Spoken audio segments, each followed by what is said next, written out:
Oh, wow. What time is it? Oh, my gosh. It's Bastards 30. It's actually 1:17 in the afternoon, better known as my 8 a.m. I am Robert Evans, and I'm not good at getting up early.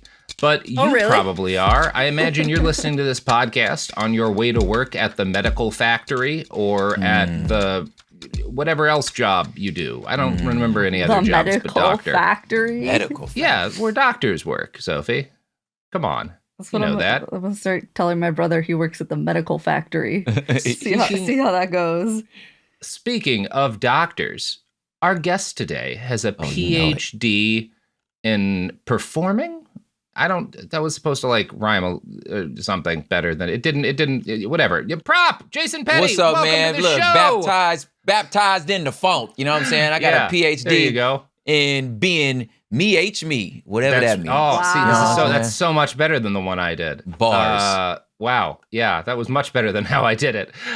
Prop, you are the host of a show called Hood Politics, which you can find, the listener, on this exact podcast network. Absolutely. Yeah. I had the privilege of being the first offspring. That's right. Of the network. You feel me? Independent, and we acquire. You're the Instagram to our Facebook. Wow. You know? Basically, I am the reels I am the stories to your Vine. Mm-hmm. That's right. Ooh, boy, we probably shouldn't compare ourselves to Vine. That's not going to go well. No. Prop, how are you feeling today? You good? I'm feeling the same low-level existential dread everybody else is feeling. Before you got on, Robert, I did warn him. I was like, it's a biggie. It's a biggie. Oh yeah. Yeah, I feel like you about to ruin my day. I feel like I'm about to ruin several of your days because this is going to take us a couple of weeks to go through, Prop. We are, I try to vary the bastards and vary the level of bastardry to keep things interesting, for the widest variety of people. But I got a list in my head of the heavy hitters, the big guys. There's a lot of big folks. And it was like, oh, you haven't done Juan Perón yet. You haven't done Marcos yet. You haven't done Mao yet. Yeah. And today we're going back to the Nazi well for reasons that should be obvious to people who watch the news. That's extra relevant right now. Yes. And it's time for us to hit one of the big ones. Today, and this week and next week, we're doing Heinrich Himmler. Oh, shit. Yeah, baby. Right. Yeah, there we baby. Go. The Scottie Pippen of Nazis. The Scottie Pippen of Nazism, right? Yeah. He's not, if Hitler's the Jordan, he's the Scottie Pippen. Obviously, Hermann Goering is Shaq. Everyone knows Joe that. Dumars. Yeah. Shaq taking strays. Dang, Shaq. I was like Rick Fox, maybe. I mean, Goering is like Rick Fox. Great callback. He's not the worst of them. So I guess that's nicer to Shaq than calling Scottie Pippen the Himmler of basketball. Because Himmler, God damn it, the Murphy Lee, fucking Lloyd Banks. Who's the other second guy? Quavo, you know what I'm saying? We're beyond my basketball knowledge now. We're not even in basketball anymore. We went to music in there. Political terms, Himmler's the Dick Cheney of Dick Nazism, Robert, right? do you know who Quavo is? Jose? Yeah, Cuervo? Yeah, no. We've been acquainted for years. I wish. Yeah, we're gonna need some of these. Wow. No, I have no idea who Quavo is. No, we're talking Amigos. We're talking Raekwon and Ghostface to Method Man right now, dude. Okay. No, I know Ghostface and Method Man. Yeah. Well, the Method Man of Nazism is probably not Heinrich Himmler. I'm not sure who. No. Maybe. Yeah. Meth is like, that's the leader. Mm-hmm. Or is it RZA? Nah, let's go with Meth. Anyway, let's go with Meth. This is old. This is old head stuff. Yeah. I guess, Hitler's the Method Man of Nazism. Although, RZA, I think it was RZA who did the soundtrack to Ghost Dog, which I don't think Hitler could have done. No, if Hitler is RZA. RZA is like so dumb. RZA's actually a genius. And Jizza, the genius, is actually a doctor. He's an actual PhD. Well, anyway. Heinrich Himmler was none of these things. At all. What he was is a man who believed himself the reincarnation of an old Germanic prince who died around the year 1000. He's the biggest nerd of the Nazis. And in fact, one of the books I have on this, Hitler's Master of the Dark Arts, which is about Heinrich Himmler and the occult, and we'll be talking a lot about that through these episodes, like basically describes Himmler and his kind of fellow travelers, the one who are really into this German occult stuff that's going to be a big part of these stories, as like, these are like, they would have been into D&D, in a different period of time. They would have been the really toxic nerds, right?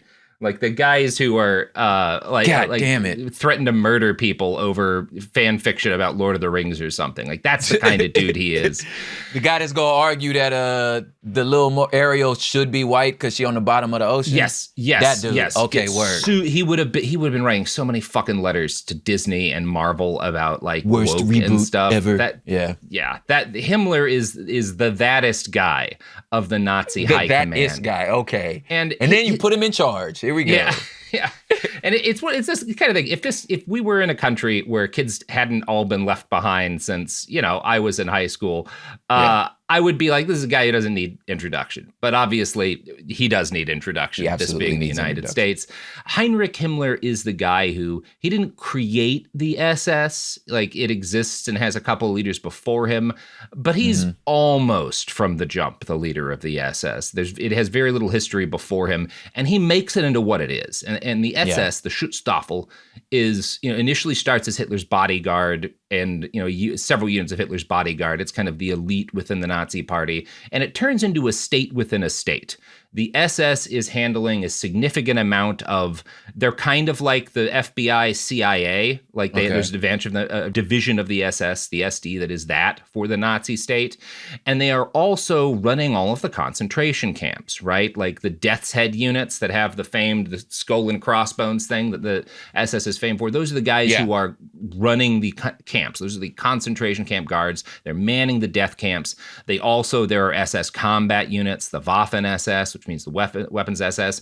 There's like well over 1 million people in the SS at the height. It is the elite of the party, and these are the guys who are doing the bulk of the war crimes. Not that the Wehrmacht doesn't, but like the SS is the war crimes organization. Yeah. And Himmler created them he wanted them to be a knightly order, right? Like he was very much inspired by some of these medieval orders, like the Knights Templar. Yeah. And his goal was to create a new aristocracy using the SS, which is why, to a big part, they're the guys doing the very worst of the Holocaust. And we have spent a lot of time talking about other SS men who are the implementation guys for the Holocaust, right? We've talked about Reinhard Heydrich. We've talked about Eichmann. We've talked about the Einsatzgruppe and, several of the people in that who are the units actually like doing the direct shooting tens of thousands of Jews to death in the East.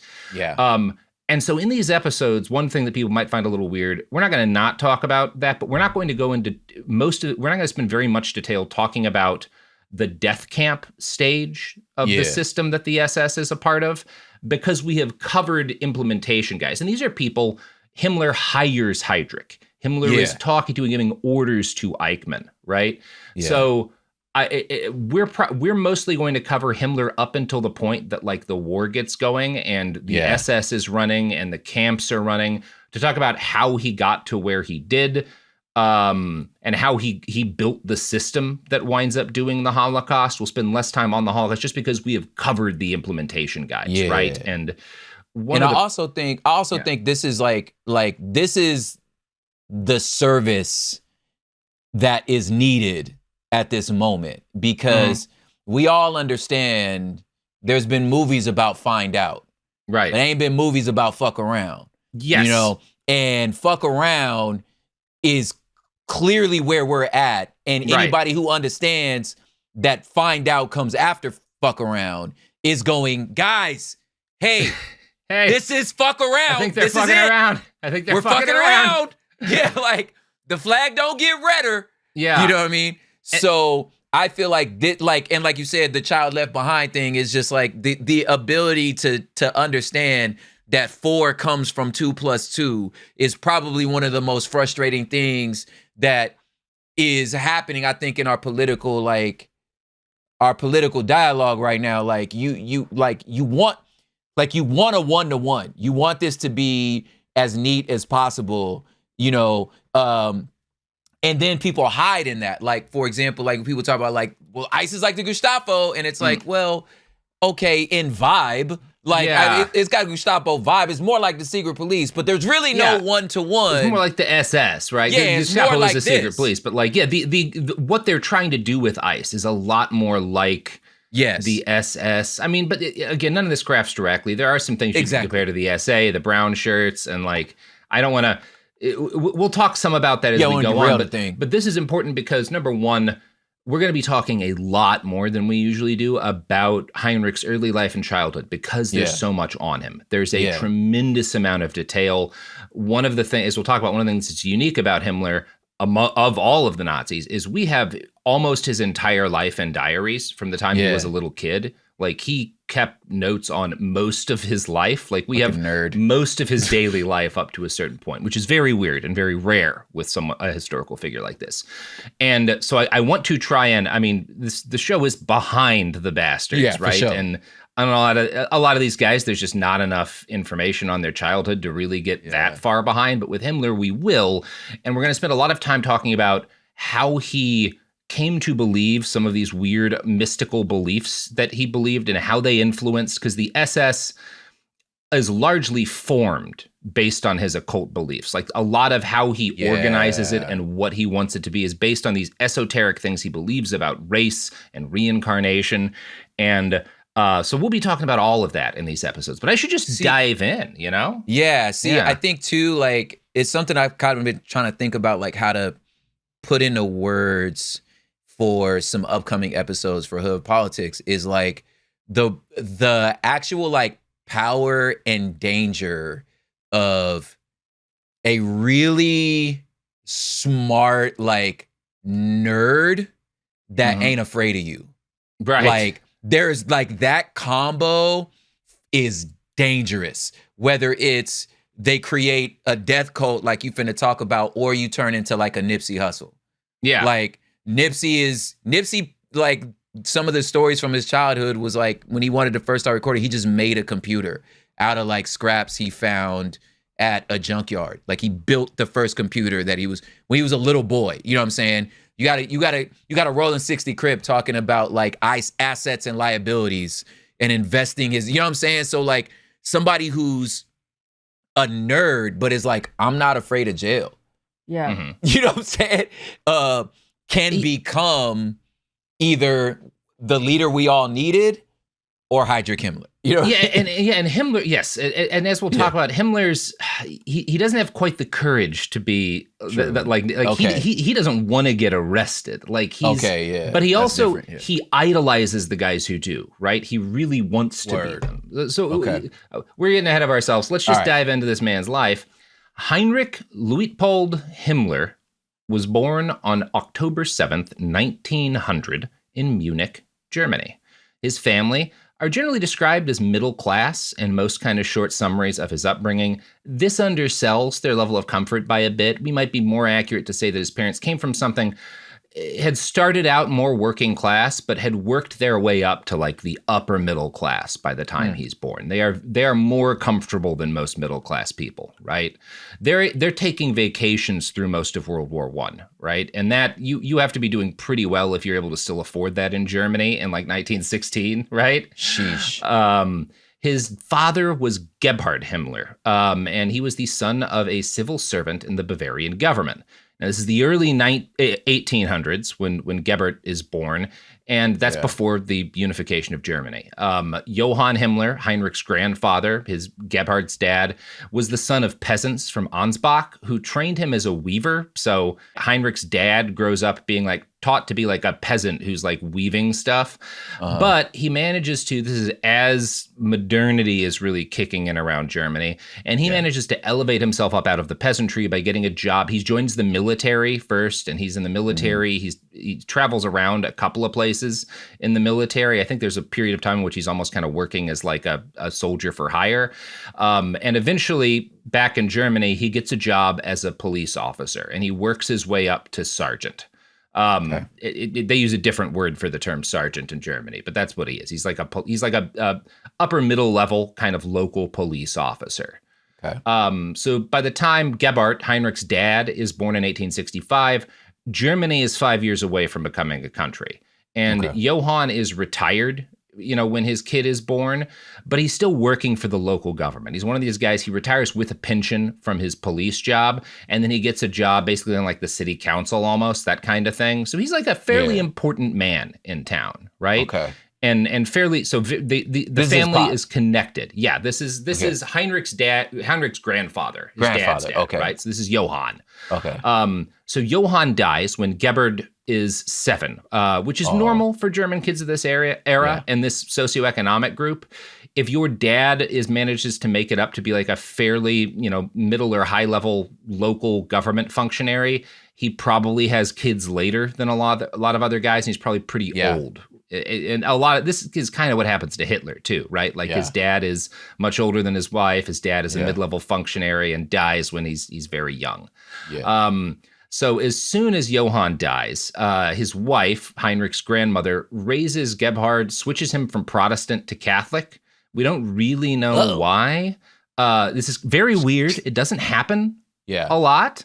Yeah. The opposite is more common in Germany because Germany is a more Protestant kind. Lutherans come from Germany, right? Martin Luther is German. Yeah. So the opposite switch is kind of weird. And we don't really fully know why, but Heinrich Himmler's biographer, Peter Longrich, seems to suggest that her motivation may have partly been the idea that being Catholic would be better for her son's future career, because where they are in Munich, more of the local government was Catholic, and so maybe it would help, if he was Catholic. The reality of that's kind of unclear, but Gebhardt grows up to be a school teacher, and it's a mark of how different Germany is in this place and time to where we are now, that's a big step up the ladder of social mobility. Like a teacher's a good job, right? Especially compared to like, what their families had been doing previously. Yeah. So he gets a job at a grammar school as a teacher initially, but he's so good at the work. He's a very good teacher. Most people seem to agree. There's some argument about this, but he's successful at least. Enough so that after 4 years as a teacher, he gets kind of scouted for like the majors of being a teacher, which is teaching, being a private tutor for a member of the royal family. Yeah, so I was going to say, you get a little comfy job. Right. You're not just at the public school teaching the riffraff. You get to go there. He still teaches the riffraff, but he is also now private tutor for a prince of the Bavarian royal family, which is like a big deal, right? Yeah. Because among other things, you've got one-on-one connection with someone who is going to be very powerful and influential. So this is a job, not only does it pay pretty well, but it connects you to a royal family. Now, at this period of time, we're in Imperial Germany. They're ruled by a Kaiser, and people miss this a lot just because we don't talk a lot about how Imperial Germany worked. Even under the Kaiser, prior to World War I, Germany is not just a state in the way that we conceive of a state. It's basically like, I think it's like 4 kingdoms that are lashed together, and they're all nominally under the rule of the Kaiser, who is the Prussian king. But each kingdom has technically, like the militaries are all independent, right? Yeah. When war comes around, they all have to, like, they're all unified, like it's written in basically to the Constitution or whatever that what they call it. But like when there's war, everybody's under one central command. But outside of war, like the Bavarian and the Prussian military, these are separate entities. They have separate leaders. They have separate uniforms. When World War I starts, I think there's something like 215 different official German military uniforms. Like it's nuts. Yeah. Like, I do like sometimes mourn, and even finding it within myself, like just us living in the era where we're in, where we just honestly cannot imagine, like our brains can't fathom other ways to organize governments. You know what I mean? Yes. Like that like, well, they're not all, well, governments, not not even the right word. You know what I'm saying? Like, you feel me? You know what I'm saying? So it's like, it's hard to imagine them saying, well, yeah, this is all Prussia. Where it's like, well, I thought it was Bavaria. This is Prussia. Well, yeah, it is. No, it is. Like, they're all part of the same state, but also these are very different things. Yeah, and it's not like a state, like as in California. It's like as in a nation, but it's not like a nation because there's no such thing as nations yet. Yeah, so they're starting to become. This is like this is while the modern idea of the nation state is being like worked out, right? Like that's where this is all happening. Yeah, and it is. So it is a big deal. You know, when I say his connection to the royal family is to the Bavarian royal family, so he's not connected to like the Kaiser's people, but he is his official charge. The kid he's teaching starting as when this kid's like a teenager is Prince Heinrich of Wittelsbach. Right. And he is the son of the Prince Regent of Bavaria. The Prince Regent is the prince who's going to become the king. Yeah. And Prince Heinrich is not going to become, I mean, he could theoretically, but a lot of people would have to die, right? He's not close to the throne, but he's still a prince, right? So it's still a big deal. And, you know, Gebhard is the son of a cop who was himself the son of a peasant. And so the fact that in 2 generations they've gone from we're peasants and we're weavers or whatever to I am teaching a prince is a huge upgrade for the family's circumstances. They have moved a lot. There's a lot of upward mobility for the Himmler family. Yeah. And the fact that one of the ways this benefits him is that, like, shortly after becoming a private tutor to the prince, he gets a permanent job. Basically, he gets, you know, the equivalent of like tenure, teaching at a prestigious private grammar school, right? So he goes from like teaching at a normal school to teaching at a really nice school because he's like, I think basically the royal family is like, hey, you should take this guy, you should hire this guy. Because we can't have, we don't want the guy tutoring the prince to be working at like a normal school, right? Like he deserves a better position. So they start making good money, and it's not just about that they're making, you know, upper middle class money now, but they have connections now. I think it's the kind of thing where you don't want to ask too much, but if you ask for a favor, you can probably get it. And a word in someone's ear from a member of the royal family of Bavaria can move things for you. So now that he's established, he's got this prestigious job, he's got these connections. It took him a while to get to this point, but now it's time for him to get married. And as I said, he's going to get married later than is normal for people here. He falls for, or at least decides to marry, I don't know how in love they were, a woman named Anna Maria Heider, and this is Heinrich Himmler's mother.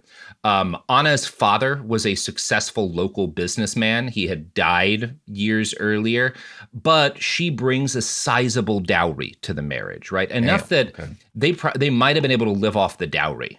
Right? Like that's how come. I don't know if I'd say that they're rich, but they are upper middle class. That's a score, man. Yes. I gotta tell you, if there's any incredibly toxic things from the past, the idea of dowries I wish existed. It's like, oh yeah. Wouldn't like that be you nice? already in love. Like, I already love this woman. She's already choosing to marry me, and I'm like, wait, but also you come money. With what? Wait, hold up. Yeah, I mean, it was mostly downsides, but yes, it would have been nice getting money when you get married. Yeah. Obviously, there's a lot that's toxic about this for a lot of people, but not for the Himmlers, you know? Yes. And part of what this shows you is, and this is something that Heinrich's, it kind of runs in the blood or whatever, the Himmlers are really good social climbers. That's primarily how Heinrich gets the way. Like, he has good instincts for, this is someone I need to meet and be friends with, and they're going to like help me get a leg up, and then this next person is who I need to meet and be friends with, and that'll help me get like, this is something his dad is clearly really good at. The level to which his dad climbs and his grandfather had climbed show that there's just a degree to which Himmlers are really good at social climbing. You know, they've just got whatever that thing is. So Heinrich Himmler is born, as I said, in 1900. He is the second child and the second son of the marriage. They'll ultimately have 3 sons. It's a mark of how well the Himmlers are doing that when Heinrich is born, Gebhard asks his student, Prince Heinrich, if he'll be, who's like 16 at this point, if he'll be Heinrich's godfather. I'm actually kind of surprised he's a middle child. Yeah, he is a middle child. That actually to me. It has an influence on the guy he becomes. Oh, okay. Yeah. And Prince Heinrich agrees, again, which says that like they have a really good relationship. That's kind of a big ask from like a prince, like as like, hey, will you be my kid's godfather? But he says you gotta yes. really like this fool. Like like most time Prince is like, wait, I'm sorry, what's your name again, homie? What's your name again? You're the help? Are you serious? But he says which yes, one are you? So, yeah. How many people have asked you to be the godfather prop? I feel like you're a lot of people's godfather. I've been asked like many 6 times. Kids. Yeah. I don't even know the kids. Yeah. I just godfather. I'm a godfather for hire, baby. You just send them money on their birthday, man. They come over, it's like, here's $20, kid. Look, no. There's only like there's 2 kids that I'm like actually active, one of which lives on our street. So I'm like, okay, well, I'm her godfather. She lives next door. You're really getting into the godfathering. You're a good choice. I think so. You're a good choice. Obviously, it comes natural to me, being a Robert Evans. There's nothing more natural than being a godfather. You are the godfather. That's right, baby. Speaking of the producer Robert Evans, you know what he liked? Cocaine. Maybe that's who sponsored this show. Woo! We're back. I hope it was cocaine. What? Did that blow your mind? Yeah, those exactly. ads? All right. Sorry. With the dad joke. Hey, man, I'm a goddad. Yeah, that's right. We get to make that. That means you get to make twice as many because fucking dad jokes. God level, you feel me? Yeah, God level dad jokes. Yup. Awful. So, as he comes into the world, the Heinrich Himmler, who would build the SS into one of the deadliest organizations in human history, is from the beginning a Nepo baby. His parents put a lot of work. Again, they wait until their 30s to get married, in part because they want to, Gebert especially doesn't want to have kids until he can make sure they'll be Nepo babies, because he is a climber. Yeah. And the whole plan that Gebert and Anna Maria have is that the family money that his mom brought in, that's like their cushion, is going to pay for a childhood for their kids of like prestigious schools, and particularly for Heinrich. For whatever reason, it seems like they are setting Heinrich up more than anyone else for success, because he's the one who has the prince as the godfather.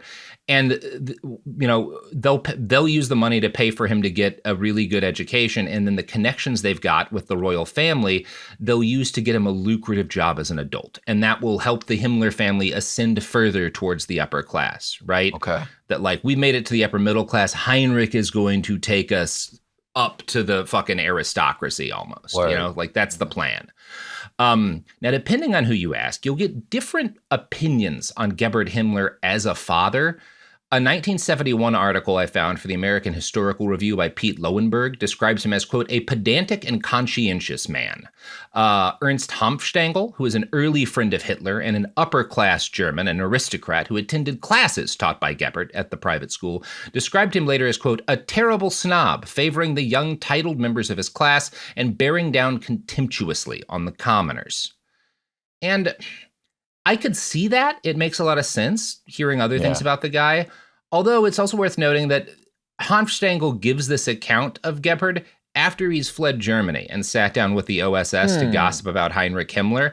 The first profile that the OSS, which becomes the CIA, gives about Himmler, Ernst is a major source, as he is for a lot of these guys, because he knew them all and then he had to flee. Yeah. And that's not perfectly trustworthy. This guy who was Hitler's friend and a big Nazi until, things went too far. Yeah. Doesn't mean he's...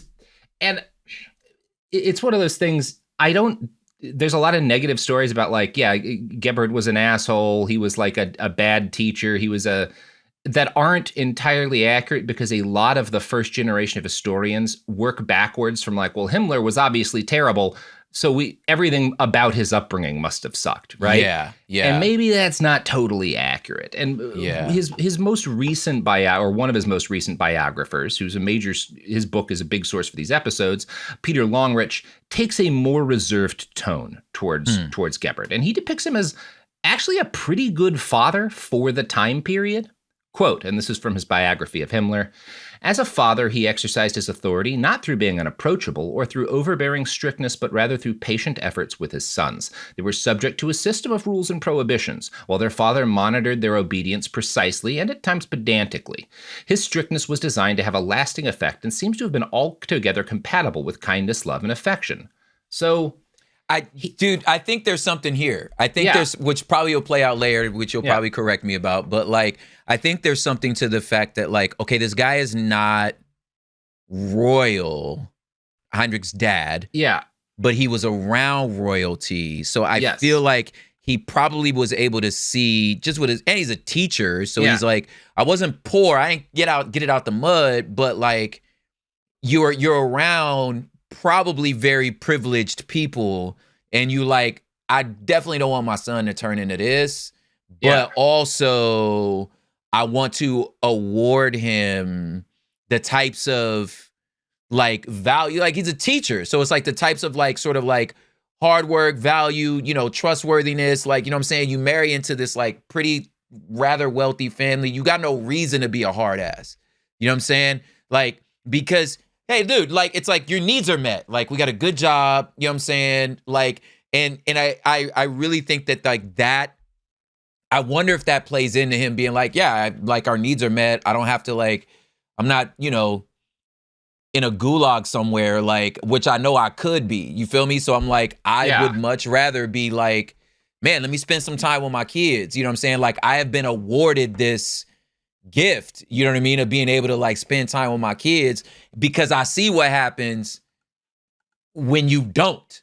Right. You know what I'm saying? Yeah. So I can imagine like that actually playing a role as to be like, yeah, he probably was a good dad, you know? Yeah, and I think he's also, you know, we used to, the phrase that a few years ago is the book about like tiger moms, right? Which is this term you get for that. Like a lot of like Asian immigrant mothers who are like that super like into their kids' education and very hands-on to try to ensure their success. That's how you might look at Gebhard, right? Yeah. So he's very involved, and he doesn't seem to be emotionally unavailable, like for the time. Yeah. But he also he's obsessed with his kids' education and with their success, right? That is his business, you know? Yeah. And so there is, to the degree that that's kind of like, it can be a toxic thing, that's also present here, but it's not toxic. He's not hitting his kids. We don't really have any reports. Yeah. And I've read a couple from the old to the new biographies of Himmler. None really seem to suggest that he was like abused in that way, but he is pressured from the beginning to succeed, right? To do really well in school, right? I could really see that, because that's your ticket. To be somebody. Like, that's your ticket. It's like you're not born a prince. You know what I mean? And like, this how you gonna do this. You're not born a prince, and I don't want you breaking up rocks. Yeah. So like, let's do this. Yeah, and it's one of those things where, you know, a lot of these sources will kind of try to depict his father as being like, oh, yeah, he was this really boring, pedantic man who was like super shitty to anyone who wasn't rich. And I don't think doesn't clash necessarily with and he was also very attentive and in a lot of ways a good dad. Mm-hmm. Like, I think the evidence does suggest he was like very much a star fucker. Like, if you were not of a good family, if you didn't come from money, he and Anna will like police who their kids are allowed to hang out with to make sure that they're helping, basically like, oh, this kid's got to be at our level or above, otherwise you can't hang out with them. So there is that degree of toxicity. Running from the slums, man. Right. Yeah, where it's like, you are going to be somebody and I am going to make goddamn sure of it, you know? Yeah.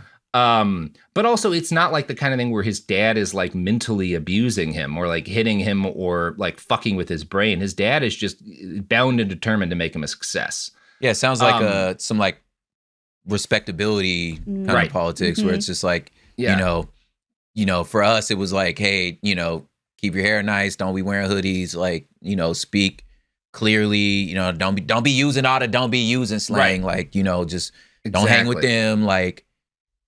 You won't like make these people respect you. No, I get it. Yeah.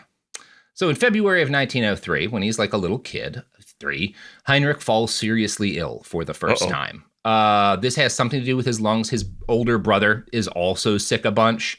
The family, I just think, isn't super. It's not clear what's wrong. It's always said as like a lung problem. I think it might be asthma. Like, he may have just had asthma. It's not perfectly clear to me, but that would make sense. The ailment is severe enough that his mother takes him and his siblings to the Alps for a few months as a cure, right? Like, that's what you do. You get them up in the mountain air. Fresh air. That your doctor literally prescribed to go be in the mountains with these kids. I was like, it's also, at this time, 1903. Right. So like, what the fuck is asthma? Like, what does that mean? They don't know what the fuck they're doing. We just figured out germs like a month ago. Right. You know what I'm saying? Yeah. So, like, and everyone doesn't believe it. We're still fighting to get the doctors washing their hands. You know what I'm saying? Yeah. Reusing smocks. Yeah.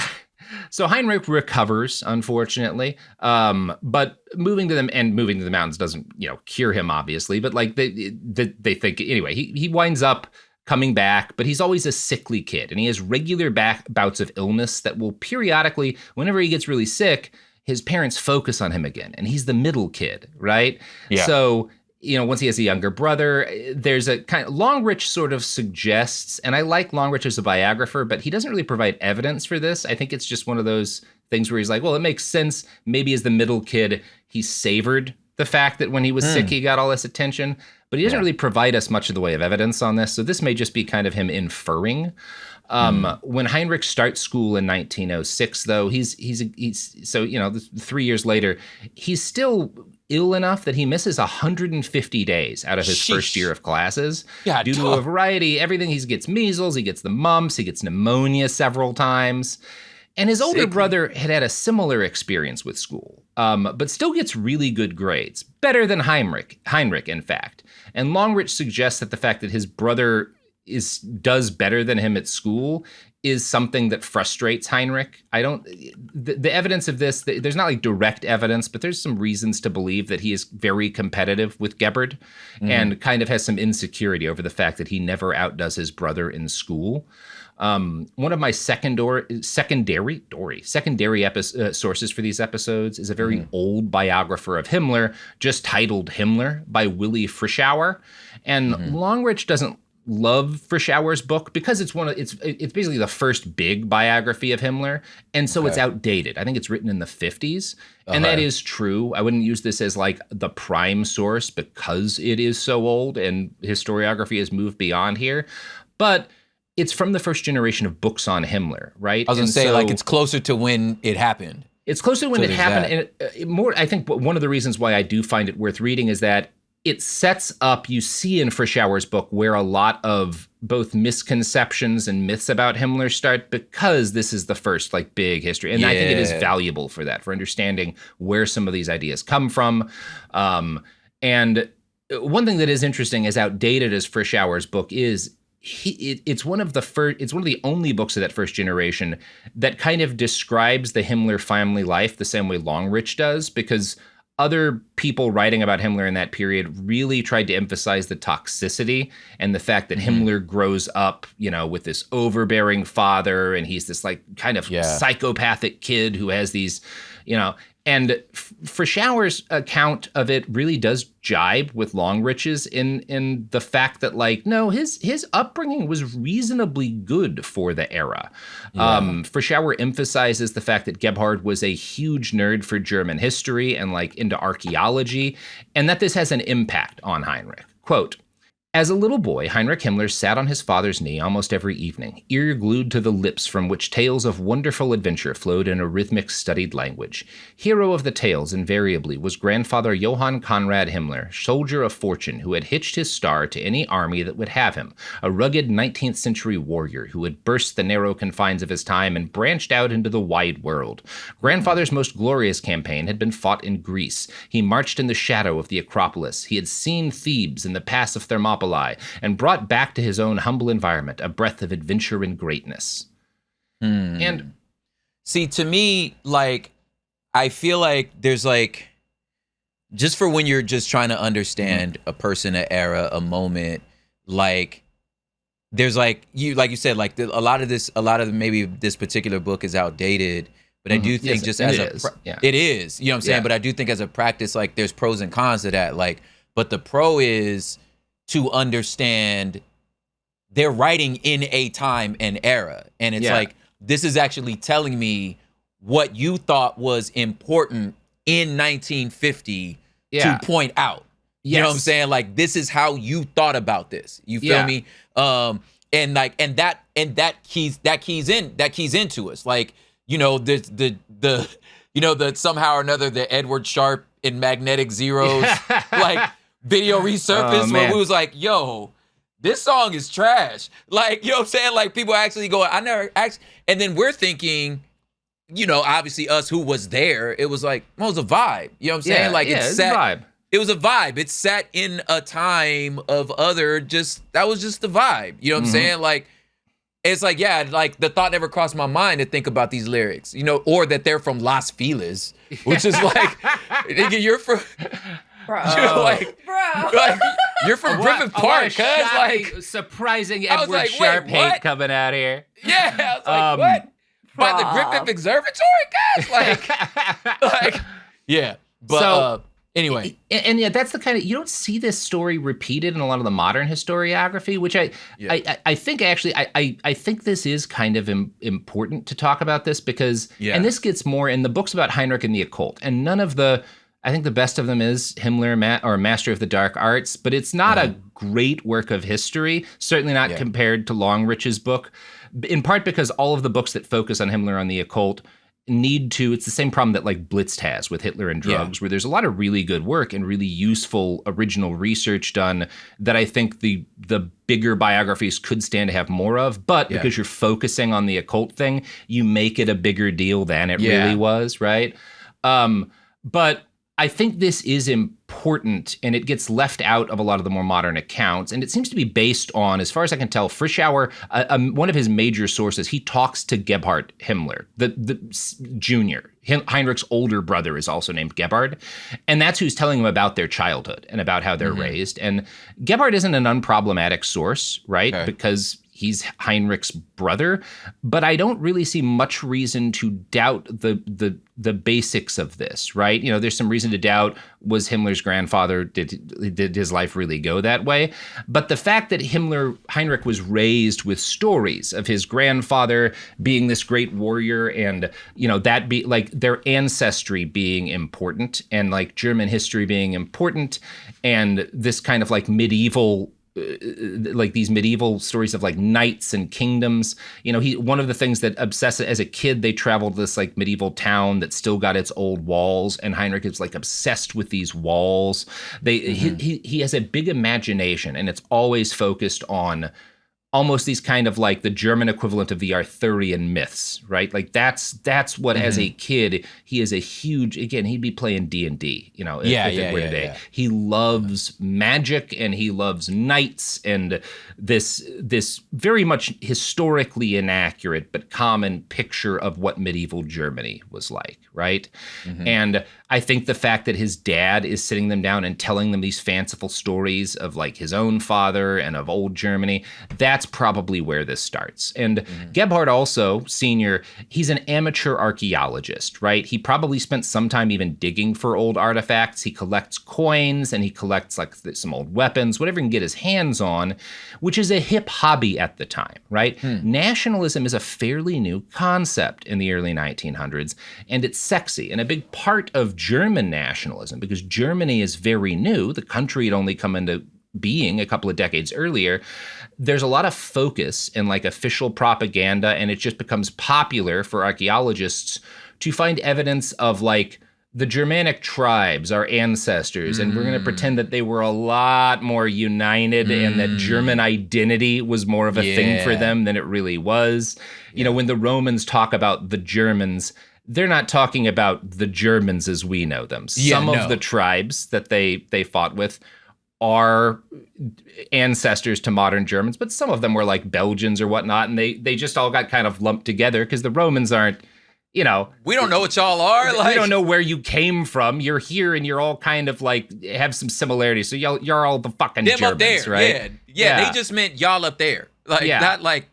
Yeah, exactly. But they got hammered into being. Germany has just been hammered into being by Otto von Bismarck. And so, another thing that happens around this time is Heinrich Schliemann, I think was his name, finds the ruins of the city of Troy. Well, he destroys the ruins of the city of Troy, digging to something older. Anyway, but he finds where Troy probably was. And that's a huge deal in Europe. And it kind of ignites this whole like, well, there's got to be other. Let's find these ancient ruins of German civilization that prove that we're a great and ancient people, and Himmler gets carried away with this. Gebhard, his dad, does, and Heinrich and his older and younger brother both catch this bug, right? They're Germany nerds. Yeah. They also get into stamp collecting. Gebhard's a big stamp collector. Yeah. Wait. Family of dweebs. Oh my God, he's collecting stamps. Yeah. See, there is a role in culture that bullies are supposed to play. Right. You know what I'm saying? No, because it is one of those, if like Gebhard was raising Heinrich Himmler today, like Heinrich would be sitting on his lap as he sends like death threats to Disney for putting women in Star Wars. Like that is the kind of dude, that's the kind of family this is. Speaking of sending death threats to Disney, don't do that. Legally, please don't do that. But you know, send a death threat to yourself. Keep yourself on your toes. No, also don't do that. Jesus Why not? Christ. It's not illegal to threaten to kill. Well, it might be actually. Anyway, here's ads. We're back. So, when Heinrich is a kid, his dad, his dad is very hands-on. He's making when his kids are sick, he makes them like keep up with their schoolwork and whatnot. On like the weekends, he's sitting down with them and they're going over what they went over in class. He's super hands-on with this. And one of the things he makes his kids do as part of his educational plan for them is from a very early age, when they're quite little still, not a toddler, but you know, when they first learn to write, he teaches them stenography, right? So that they can write quickly, and they write letters to each other, but he also makes his kids keep a detailed diary. And he checks the diary. Like this is homework he's giving his kids. He's not checking it to like, I want to make sure you're not, doing something bad. He's checking it to make sure that you are writing well, right? And it's, grading your essays. Yeah. Longrich writes that Gebhard, quote, encouraged them, his sons, to use school holidays to consolidate what they had been taught. So they're spending their holidays going over their homework and whatnot, their schoolwork. And one of the things, and he makes them keep these diaries. And as a result, we have like most of Heinrich Himmler's, a lot of his childhood documented from a day-to-day, sometimes on an hourly basis in granular detail. Yeah, now we're back to the Tiger Mom stuff. You're right, dog. It is. Yeah. Yeah. And you won't be surprised to hear that once this fact comes to light post-war, once like people find out, first the extent of the Holocaust and Heinrich's involvement, and then that he's got this childhood diary, all of these psychoanalysts and armchair and official ones are like, oh shit, I'm gonna make my career analyzing, finding the evidence of psychopathy in the diary of young Heinrich Himmler, right? This has to be the key to his madness, It's got to be in this because obviously you can always tell when someone's a kid if they're gonna grow up to be a monster. And this is bad medical science and it's bad historiography, working backwards from, someone, what they did as an adult and trying to be like, the key must have been in this shit he wrote when he was 7. It's bad and it's always there's every analysis that tries to look into his childhood from this standpoint that I've read is bad. One of them, I don't know, it's the most detailed. There's a lot of nonsense Freudian shit in it, but there's a paper I read called The Unsuccessful Adolescence of Heinrich Himmler, written in 1971 by Peter Lowenberg. I mentioned it earlier. He's an American psychoanalyst and a historian who, my analysis of him is that as a young man, he discovered Freud and never looked back. And there's a lot that's good in this paper because he does go over all of the diary, which is not a thing I am able to do is in detail, read everything. And there's a lot of interesting stuff you get. And it's also married to like, and this is evidence of his anal fixation. This is evidence of a schizoid personality. That's like, man, none of this is real we know this is all nonsense now. Yeah. And you also can't psychoanalyze a child from this diary that is, his diary is like, most of it is not, here are my thoughts and feelings that I'm pouring out. It is, Monday, woke up at X hour, ate this for breakfast, went to school. It's very, very just nuts and bolts. Yeah, I'm like, you're stretching the term diary here. I'm like, no, this is my daddy's making me write this. Right, exactly. You know what I'm saying? Exactly. So like, I'm not going to put nothing deep about my soul in this. Yeah. It's homework. And there's, so I don't include a lot of his analysis of this just because he's going way too far, but there are some really good things that he does make a note of, right, that are worth us quoting. And one of this is something that he writes about Heinrich's opinion of his mother, Anna. Quote, little is known about her. Unlike Gebhard Himmler, she scarcely receives mention in her son's diary. And I don't think I don't see much evidence that he hated his mom. I think it's just he doesn't think about his mom much as a person, right? Like she is not... it says a lot about his attitude towards women, which is consistent for his life. He's not all that interested in his mother, right? Yeah. Or her influence on him. Yeah, that to me is like if you want to do fake science, it like you actually miss what's really there. You know what I mean? What's actually really is interesting, because it's not like this is not like this is useful, right? It's useful, but you so looking for Oedipus and shit, and then he goes into missing, clear evidence of his psychopathy. It's like, no, that's not in there yet. But here's what it is showing you. You know what I'm saying? This is interesting. Yes, exactly. So I'm trying to pull the stuff that is interesting out of this paper without including a lot of the Freudian shit that I think is going way too far. But So there are, again, a lot of interesting details in here. And I'll quote another one. Heinrich Himmler always maintained a high awareness of rank and titles. He meticulously referred to the correct title and social status of anyone mentioned in his diary. And this is both, obviously, he's being raised to do this by his father, but this is an example of what I said his dad passes down, as I'm sure his granddad did to his dad. The kind of things you need to do to be a social climber. And one of them is always know who people are. Know who you're talking to. Yeah, exactly. Know who you're talking to, how to refer to them, and who it's worth kind of getting in good with. And Heinrich is going to be good at this. And I think this is the start of how he's accultured to do this. I was going to say, now that is useful. Yeah. It's somebody who understand, who's in the room and who I need to impress, who I don't need to impress. Like, that tells us something. Yeah. And you get a lot, people talk a lot about like, okay, like kids who come from poor families versus kids who come from rich families. What are the different, like, rich parents raise kids in a way that make them understand money better and how to keep it better because the parents know how to do that. Yeah. And this is kind of the same sort of thing, right? Like the fact that Heinrich is being accultured to do this is evidence of how his dad is preparing him to be the kind of social climber that's able to get as far as he did in the Nazi Party. Now, another interesting fact from this diary is that we see in it very little evidence of anti-Semitism, right? Which is not to say he is anti-Semitic as a little kid. His family is anti-Semitic, but in a normal way for German Gentiles of the time, right? Yeah. There's not evidence as a little kid in the way that there is with like Hitler that he is really obsessed with this stuff, right? That we don't really see. And this comports what's in his diary, just because we always want secondary sources. One of the people who talked about Heinrich after, when the war started was a German who had fled to the United States to escape the Nazi regime named Hallgarten. And Hallgarten realizes as an adult when the Nazis rise to power that Heinrich Himmler had been in school with him. Like they were classmates. Oh, shoot. Like they went through years of school together. And so he gives us some interesting details on Himmler from someone, and obviously not an unbiased source, but from someone who is observing him, as a young kid. He describes his appearance as, quote, a child of hardly average height who was unusually pale and physically very awkward, with hair cut fairly short and even then a pair of gold-rimmed glasses on his slightly pointed nose, and who was seen with a, quote, half-embarrassed, half-malicious smile on his face.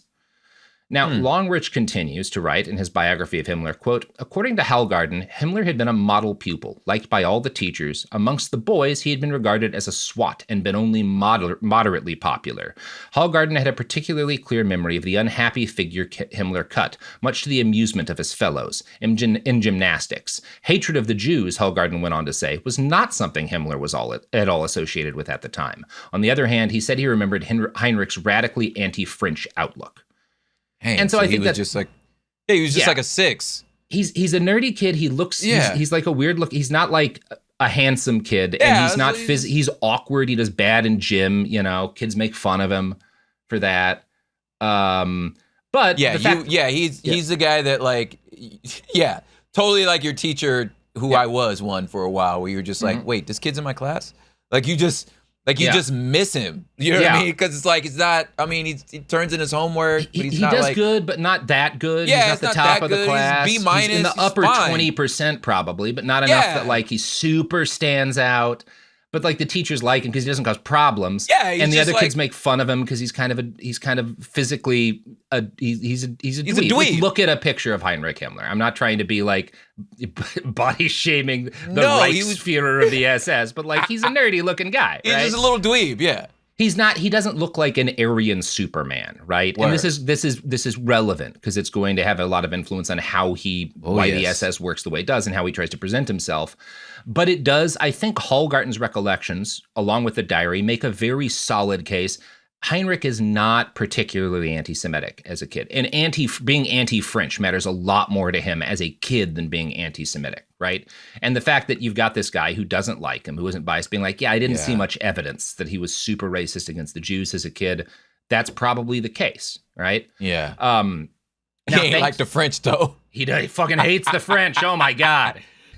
He's inventing slurs for the French. Now, what a dork. Thanks to his father's obsessive involvement in their education, the Himmler boys do very well in school. Heinrich is not the standout of the family, though. His grades are good, but they're never as good as his older brothers, and he never makes it to the very top of the class. He doesn't stand out.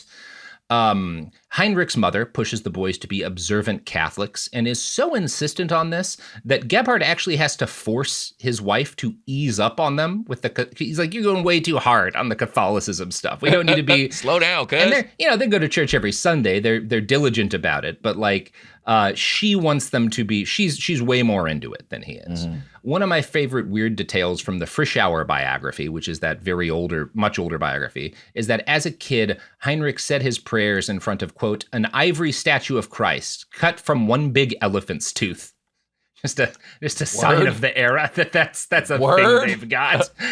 Cool, I guess. All right, yeah. Frischauer claims that by age 10, Heinrich could, quote, reel off the dates of famous battles. The saga of the Nibelungs were his bedtime stories. The wars of the Middle Ages, fuel for his imagination.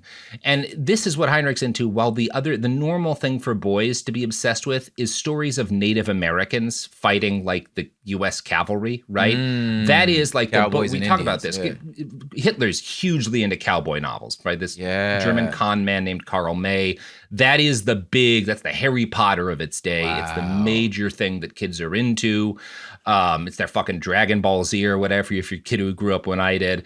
Heinrich is different in that he is a nerd for, this Wagner operas, the Ring of the Nibelungens, which is kind of a precursor to the Lord of the Rings. The Lord of the Rings takes a lot from that saga and from stories of the Crusades and these other battles and wars in the Middle Ages. This is what he's obsessed with, right? Dude, this also reminds me of as you're talking, just how recent this is. Yes. Mm-hmm.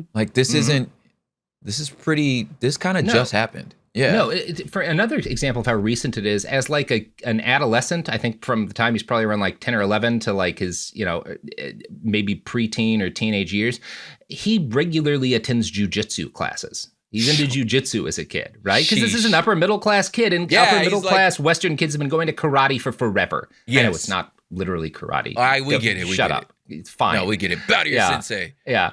Frischauer also claims, quote, for many months the boy tortured himself with attempts to learn the piano, but his father soon realized that the awkward fingers would not follow the command of his overeager mind. Most boys are relieved when their parents agree to liberate them from the attention of their music teachers. To Heinrich Himmler, it was a sad day when he was told that his hopeless endeavors had come to an end. For years afterwards, he would sit silently and listen to his elder brother, extracting heavenly tunes from the selfsame piano which had defied him. On Sundays, he'd accompanied his brother to the church, where, to his envy, he was playing the organ for the congregation. This is this is 2 points in the 2 positive points in the dad bucket here again. Right. Just to have this, a lot of daddies ain't got that self-awareness to be like, son, you're not going to make it as a piano player. Stop. Yeah, you don't have to keep going. Son, you don't have to keep playing this. That's not your thing. Look, you write the stories. Yeah. You into the novels. I'm not judging you about it. You a great student, son, but this piano, just leave that to your brother. Yeah, leave that to your brother. You doing jujitsu. He's better than you a little Look, bit. son, be good at what you good at. You do the jujitsu. Yeah. Son, you are an amazing student, and I love you. Just stop hitting them keys, son. Yeah. You're not. This isn't gonna work for you. This ain't your thing, baby boy. And look, I don't need you to do. Don't do this for me, son. Go find something you good at. If only someone had the same conversation with Ringo Starr. Yes. So, that's coming in hot with some Ringo slander. Wow. One of the many similarities between Ringo and Heinrich Himmler. No, sorry. Poor Ringo trying to get bars off in the. He didn't do anything writing wrong. Songs. Let that. What Ringo do wrong? I just yes and you, and then it was I'm a Pete Best stan. Okay. So Now again, Longrich cautions Frischauer's biography as a source, and this is, again, not just because it's outdated, but because we're talking about, like, this passage really plays up that he is super jealous of his brother. His brother's beating much better than him at this. And the source for this primarily is Heinrich's older brother, Gebhard, after Heinrich's death.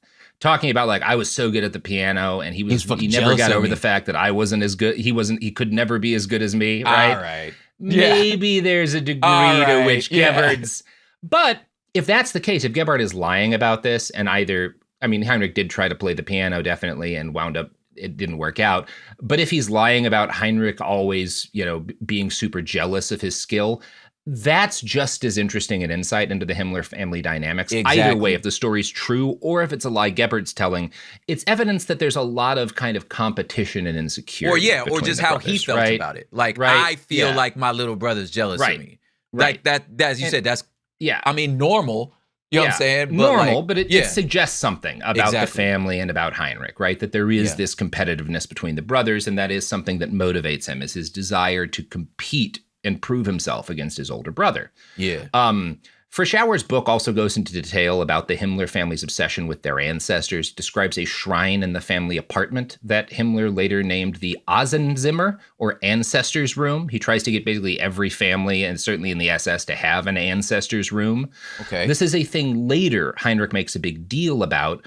Longrich doesn't really talk about it in his biography, and I think it's because he later makes this into a shrine thing. I don't think this is a shrine for his parents. I think that's Himmler kind of working backwards and trying to say, like, oh, my father established this practice that we should bring to the Reich of having an ancestor shrine. The literal description of it is like, it's some pictures of, like, their grandfather and some things he'd owned and some things they've been sent over the years, mementos from family members. It's a memento cupboard, right? I was going to say, it's like, I live in East LA. There's ofrendas everywhere. Yes, you have your altars. That's what it's this like is. It's not like an altar. No. Yeah. And Himmler gets super into the occult and will make this into, and I think Himmler is exaggerating what this was. This is just like a pretty normal thing for a house to have. So by 1914, which is when the World War I is going to break out, Heinrich is a promising teenage boy. He's 13, 14 years old this year. He's doing well in school, and he's just a couple of years away from entering the working world. If he had been a poor kid, he would be functionally an adult working at this point in time, right? And the plan is, when he, in a couple of years, 2 or 3 more years, when he's ready, he'll use the influence of his godfather to get us to secure him a place in a really good school, and that'll help him secure a really good job, and he'll elevate the family, right? Unfortunately for everyone, world events are going to conspire to stop this future from coming into existence. When Archduke Franz Ferdinand was gunned down in Sarajevo by a crazed Bernard Montgomery Sanders, Heinrich Himmler was on vacation with his family on the Austrian border. Look, Sophie, the truth has to get out. You guys don't Someone has to stop him. Listen, time travel has existed for a long time, and I'm telling you, Bernard Sanders has got around. You know what I'm saying? He's gotten around, Yeah, he was actually even the group that signed Franz Ferdinand. Yeah, the band as well. The band, he signed the band too. Every time there's a Franz Ferdinand in history, Bernie Sanders is involved. It's really Bernie. Did he stab Caesar? You can't prove he didn't, so he must have. So the initial events, because Heinrich's on vacation with his family when the Archduke gets assassinated, and like the chain of events that leads inevitably to war start off, he responds to this initial outbreak as just another, and like the beginning of the war, as like just kind of another part of the day. His July 29th diary entry reads, Gebhard's birthday. Outbreak, and this is his brother, outbreak of war between Austria and Serbia. Excursion to Lake Waging. I mean, he's 19. Yeah, so let's my brother's give him birthday, Austria and Serbia go to war, we go to the lake, Yeah, and I imagine like that war for him is as far away as like, you know what I'm saying? Like it's initially like he doesn't know what it's gonna be, right? Yeah. And Longrich, especially because Austria and Serbia, like the Balkans, shit's always going down there, right? You don't even know like what is like, you don't know what they are. What is Austria-Hungary? Like where's the line at? And obviously he knows, but this is a little, for him, it's like, it's like you hearing like, oh, Israel's exchanging missils with Hamas again. That's what I'm trying to say. Like prior to October 7th, right? Now, obviously, things are much like everything's been escalated significantly, with the genocide and whatnot going on. But like 5 or 6 years ago, you heard, there's another exchange of missiles. Yeah, right? Totally.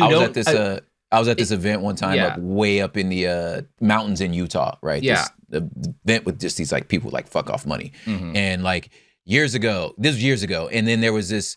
Do you remember at what was happening with the Kurds at the Syrian border, like maybe about 5-6 years ago, maybe now 7 years ago, right? I would have been there almost. Yeah, he was actually there. I now think about it. Yeah, right. So I was talking about it, and like I said, I'm at this event with these very wealthy people, and this lady who was clearly from the region. You know what I mean? Like, so we're talking about the situation, and she was like, "Wait, what are you talking about? I don't think I heard of that." And in my head, I'm judging her. Like, man, see, this is what happens, man. You know what I'm saying? You get wealthy. And then she goes, oh, no, you don't understand. I'm from Beirut. Yeah. I was like, oh. She was like, I'm born and raised in Beirut. I went your school bus was blown out. Like the windows were blown out because a mortar hit it yesterday. You know what I'm saying? So I'm like, oh, never mind. I apologize. Carry on. Joke's on me. Yeah. And that's kind of like, this is, it's another, these countries that like, this place where there's always a conflict, there's a conflict. However, he goes back kind of later, because I think probably within hours, maybe a couple of days, it becomes clear that this is more severe. And he goes back to his initial entry, and he erases some stuff, and he underlines the announcement of the outbreak of war later in red, and he writes the sentence, proclamation of a state of war, once Germany declares war. So he goes back to his notes once it becomes clear this is more severe. And he writes, he lists out the things that are happening as they're happening. Quote, number 1, Germany mobilizes the Second Army Corps, even the Landsturm, which is like their National Guard type units. Yeah. Number 2, played in the garden in the morning, afternoon as well. 7:30, Germany declares war on Russia.